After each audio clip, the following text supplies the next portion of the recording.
Hello बच्चों, मेरा नाम साक्षी गुप्ता है और आज आप मेरे साथ पढ़ेंगे व्याकरण की कक्षा 7 का पाठ 18। पाठ 18 के माध्यम से हम पढ़ेंगे पत्र लेखन अर्थात लेटर राइटिंग। पत्र लेखन एक कला है। यह अपने विचारों को दूसरों तक पहुंचाने का साधन है। एक अच्छा पत्र संक्षिप्त, स्पष्ट एवं सुव्यवस्थित भाषा में होता है। पत्र लिखते समय निम्नलिखित बातों को ध्यान में रखना चाहिए कि पत्र लिखने वाले का पूरा पता तथा दिनांक उचित स्थान पर लिखना चाहिए। पत्र की भाषा स्पष्ट, सरल एवं व्यवहारिक होनी चाहिए। पत्र का विषय स्पष्ट होना चाहिए। पत्र प्राप्त करने वाले के लिए उचित अभिवादन का प्रयोग किया जाना चाहिए। आइए चलते हैं आगे। पत्र के प्रकार। पत्र को मुख्यतः दो वर्गों में बांटा जाता है। प्रथम है औपचारिक पत्र। सरकारी, गैर सरकारी तथा अर्ध सरकारी संदर्भों में औपचारिक स्तर पर लिखे जाने वाले पत्र औपचारिक पत्र कहलाते हैं। अनौपचारिक पत्र। जिन व्यक्तियों के साथ हमारे नजदीकी, घनिष्ठ, आत्मीय संबंध होते हैं उन्हें लिखे गए पत्र अनौपचारिक पत्र कहलाते हैं। परिवार के सदस्यों तथा सगे संबंधियों व मित्रों को लिखे जाने वाले पत्र इसी श्रेणी में आते हैं। आइए देखते हैं कुछ औपचारिक पत्र के उदाहरण। प्रथम है इसमें हिंदुस्तान टाइम्स के संपादक को पत्र लिखिए जिसमें अपने क्षेत्र में बिजली के संकट तथा उससे उत्पन्न कठिनाइयों का वर्णन हो। सबसे पहले दिया गया है सेवा में संपादक महोदय, हिंदुस्तान टाइम्स, राम बाजार, कानपुर।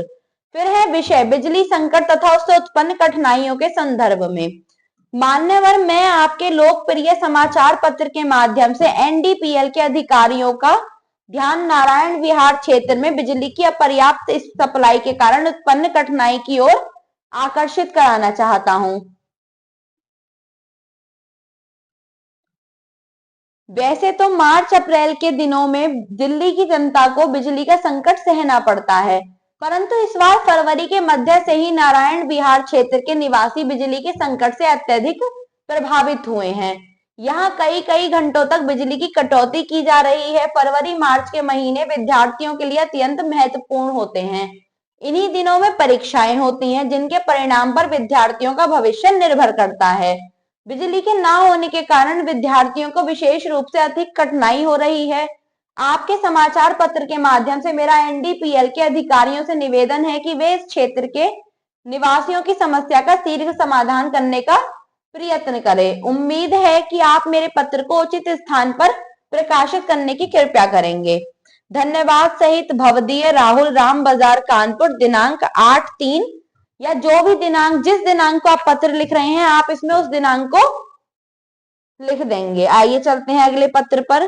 प्रधानाचार्य महोदय से क्रिकेट मैच खेलने की अनुमति लेने हेतु प्रार्थना पत्र। सेवा में प्रधानाचार्य महोदय, एनएस पब्लिक स्कूल, रायपुर।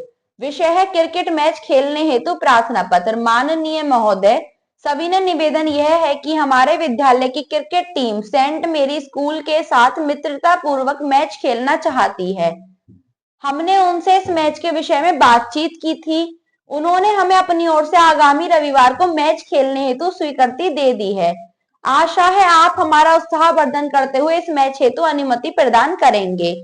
साथ धन्यवाद, आपका आज्ञाकारी शिष्य जतिन कुमार, कप्तान विद्यालय cricket team, NS public school, Raipur. दिनांक, जिस भी दिनांक को आप पत्र लिख रहे हैं। आइए देखते हैं अनौपचारिक पत्र के उदाहरण। अनौपचारिक पत्र का प्रथम उदाहरण है अपने मित्र को उसके भाई के विवाह पर सम्मिलित ना हो सकने का कारण बताते हुए पत्र। Himalaya adventure club, Shimla. प्रिय बंधुवर, सादर नमस्कार। आज ही तुम्हारा पत्र मिला। यह जानकर अत्यंत प्रसन्नता हुई कि तुम्हारे भाई का विवाह 12 जुलाई को होना निश्चित हुआ है और तुमने विवाह में सम्मिलित होने का आग्रह भी किया।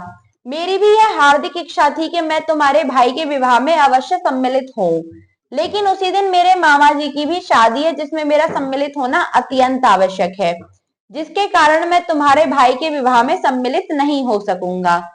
मुझे उम्मीद है कि तुम्हारे भाई के विवाह में सम्मिलित ना होने की मेरी व्यवस्था को उचित समझकर मुझे क्षमा कर दोगे और अपनी मित्रता का परिचय दोगे। मैं परमात्मा से प्रार्थना करता हूँ कि वह तुम्हारे भाई के दाम्पत्य जीवन को सुखी एवं समृद्ध बनाए। मैं अपनी ओर से अपनी और अपने परिवार की ओर से हार्दिक बधाई देता हूँ। शेष मिलने पर तुम्हारा मित्र राहुल। अगला अगला पत्र है अत्यधिक फैशन से बचने के लिए प्रेरणा देते हुए छोटी बहन को पत्र। 19 रामपुरी देहरादून दिनांक। बहुत बहुत स्नेह है, आशा करती हूँ कि तुम स्वस्थ व प्रसन्न होंगी। कल ही तुम्हारे छात्रावास के अधीक्षक से एक पत्र पिताजी को प्राप्त हुआ, जिसे पढ़कर उन्हें बहुत चिंता हुई। पत्र में उन्होंने लिखा है कि तुम आजकल अपना बहुत सा समय श्रृंगार की ओर लगा देती हो। प्रत्येक रुझान और कार्य की कोई सीमा होती है। यदि हमारा कोई रुझान बहुमूल्य समय को खा जाए और निर्धारित खर्च को बढ़ावा दे, तो उसे छोड़ देने में ही हमारी भलाई है। फिर फैशन तो ऐसी प्रवृत्ति है जिससे हमारा मनोबल और संस्कार भी बह जाता है। इसीलिए इस प्रवृत्ति को त्याग कर सादा जीवन अपनाओ। आशा है भविष्य में तुम ऐसी शिकायत का अवसर नहीं दोगी। तुम्हारी बड़ी बहन मीरा। आइए देखते हैं इस पाठ की अभ्यास। इसमें आपको कुछ विषय दिए गए हैं जिन पर आपको पत्र लिखना है। अपनी रचना हिंदुस्तान समाचार पत्र में छपवाने के लिए संपादक को पत्र, छात्रवृत्ति के लिए प्रधानाचार्य को पत्र, आप छमाही परीक्षा में अच्छे अंक प्राप्त नहीं कर पाए कारण बताते हुए बड़े भाई को पत्र, चित्रकला प्रतियोगिता में प्रथम आने पर मित्र को बधाई पत्र। आप इन सभी पत्र को दिए गए अभ्यास में उदाहरण से पढ़ते हुए अपनी उत्तर पुस्तिका में पूरा कर लेंगे। धन्यवाद।